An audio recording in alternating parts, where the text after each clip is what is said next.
Elon Musk just leaked specs that could destroy every $40,000 EV overnight. The Model 2 drops May 2026 at $30,000 with 500-mile range and charges 320 miles in just 5 minutes, faster than filling a gas tank. It's packed with Starlink satellite internet and built using next-gen Giga casting at Fremont. But here's what nobody saw coming.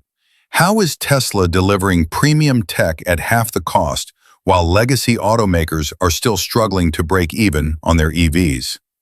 This isn't just another car launch, it's a calculated strike.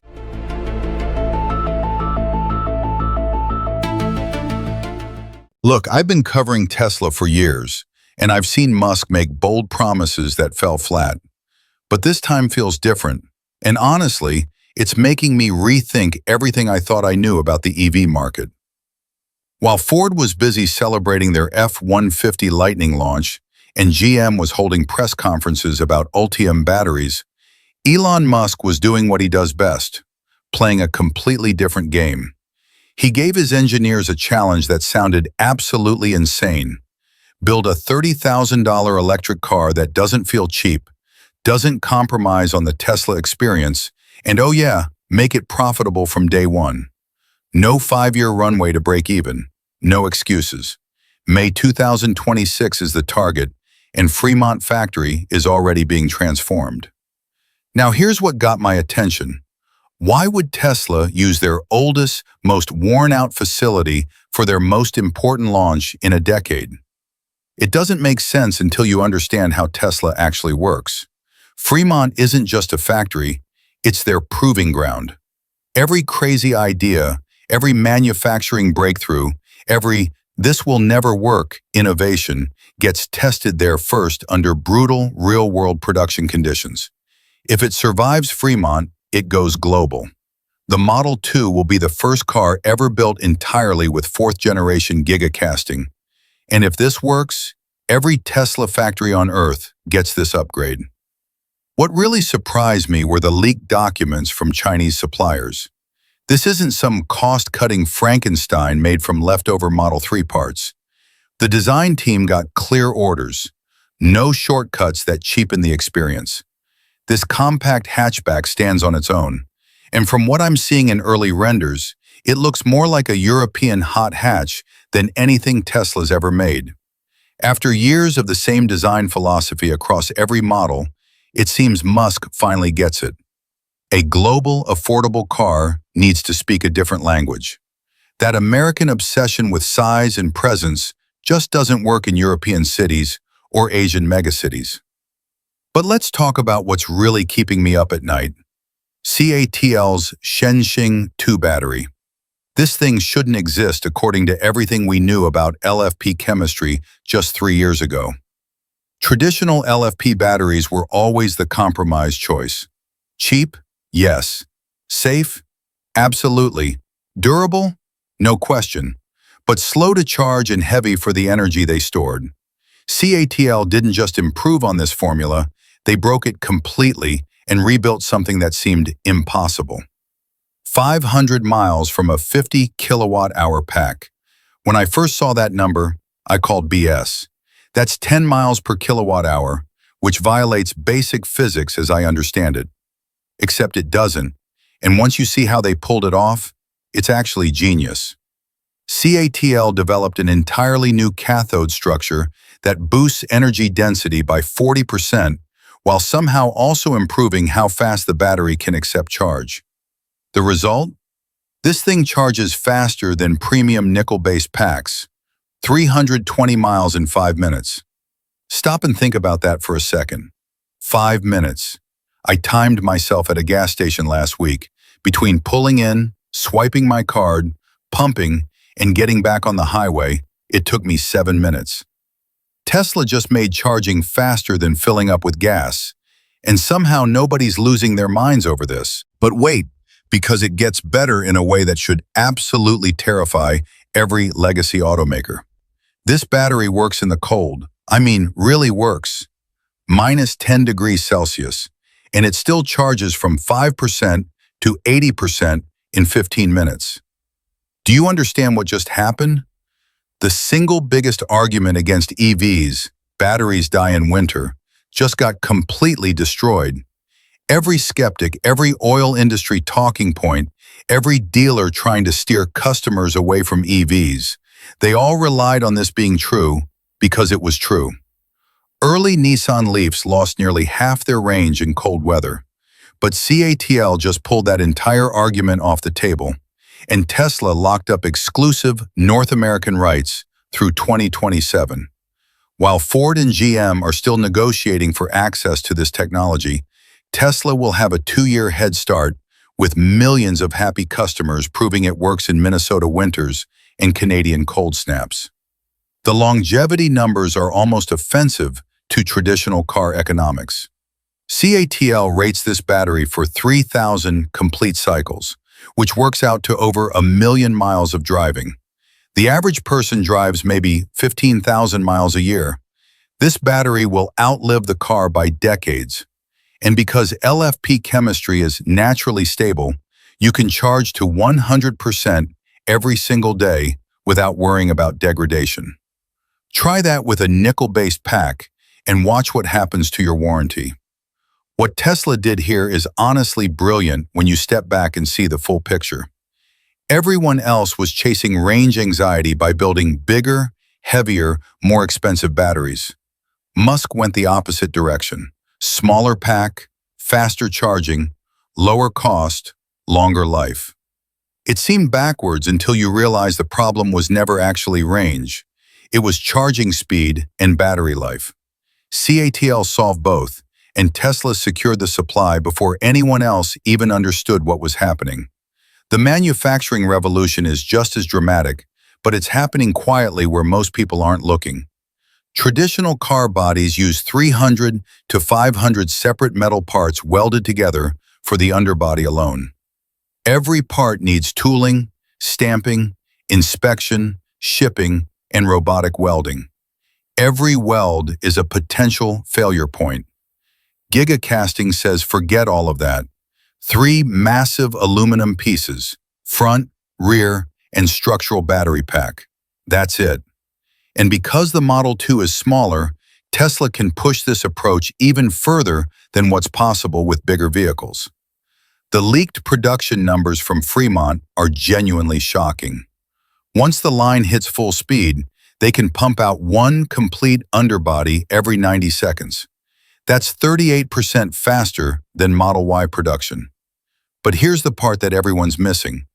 Giga casting doesn't just speed up manufacturing, it creates a fundamentally better car. The chassis is stiffer, lighter, stronger. The Model 2 weighs about 3,200 pounds, which is 600 pounds lighter than a Model 3. Combine that weight savings with the Shenzhou 2's efficiency, and suddenly 500 miles from a tiny battery pack makes perfect sense.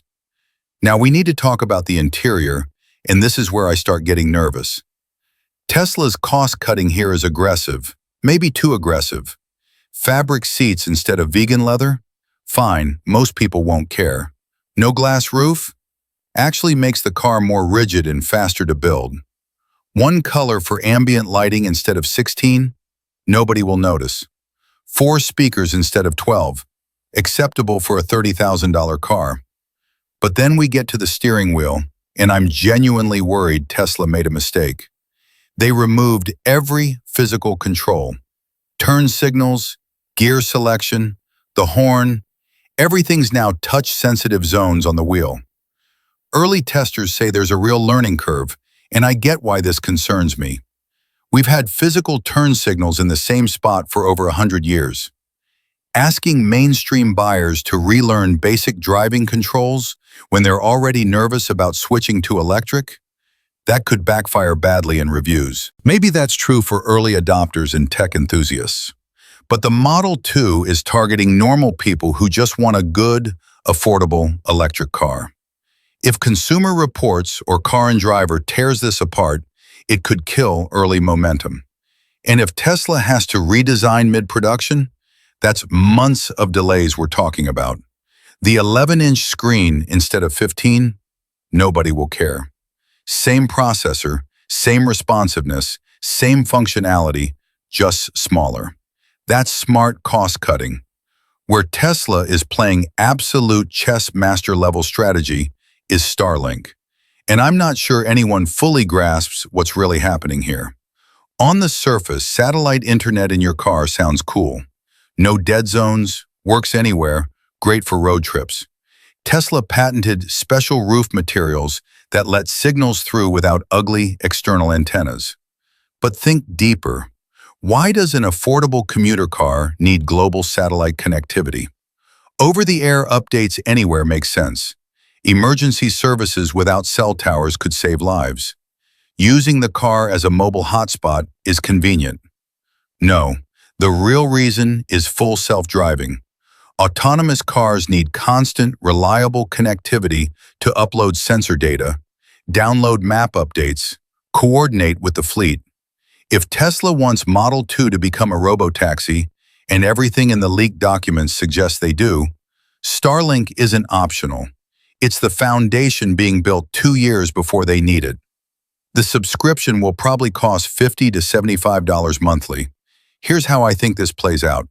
Bundle the first year free, then convert maybe half of buyers into paying subscribers. At scale, that's $2 to $3 billion in recurring revenue from a feature no competitor can copy because they don't own satellites. And that front-facing camera in the bumper? Entry-level cars don't need that kind of hardware for basic features. It only makes sense if you're planning autonomous operation from day one. Tesla isn't selling cars. They're deploying income-generating assets that might appreciate over time as the software improves. Think about it. If just 10% of Model 2 owners join the robotaxi network, that's 200,000 cars operating 12 to 16 hours daily. Average rideshare vehicle makes $40,000 to $60,000 per year. Tesla takes 25 to 30%. That's billions in platform fees before you even count vehicle appreciation. Legacy automakers are selling depreciating assets. Tesla's building an autonomous transportation network disguised as affordable cars. Completely different game. But we need to address the elephant nobody wants to discuss. CATL is Chinese.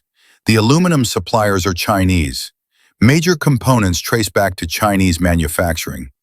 If US-China relations go south, the Model 2 could become a political disaster. Except Musk might have thought this through more carefully than it appears. By tying Chinese suppliers this deeply into the Model 2, he made it politically expensive for either government to disrupt things. China wants Western market access.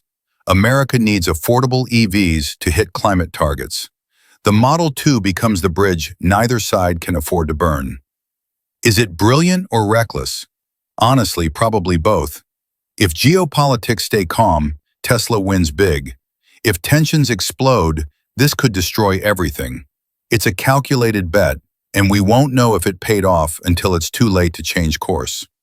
So here's the answer to our opening question. How is Tesla delivering premium technology at half the cost while legacy automakers struggle to break even? It's not just one innovation, it's the entire ecosystem. The Shenzhen 2 battery charging 320 miles in 5 minutes. Giga casting eliminating 400 individual parts. Starlink connectivity building the robotaxi infrastructure today for tomorrow's autonomous network. Each breakthrough is impressive alone. Together they create something Ford, GM, and Toyota simply cannot replicate because they're still building cars. Tesla's building a transportation revolution that starts at $30,000. And May 2026 is just the beginning. This same manufacturing approach will cascade across every Tesla model, driving costs down while performance goes up. The real question isn't whether Model 2 succeeds. It's how long before traditional automakers become irrelevant. Here's what I want to know. If your Tesla can earn money as a robotaxi while you sleep, does that change how you think about car payments? Drop your answer in the comments because this discussion matters. If this breakdown gave you clarity on what's actually happening in the EV industry, hit that like button. Subscribe to Tesla Zone for deep dive analysis on every major Tesla development, and turn on notifications so you never miss when the next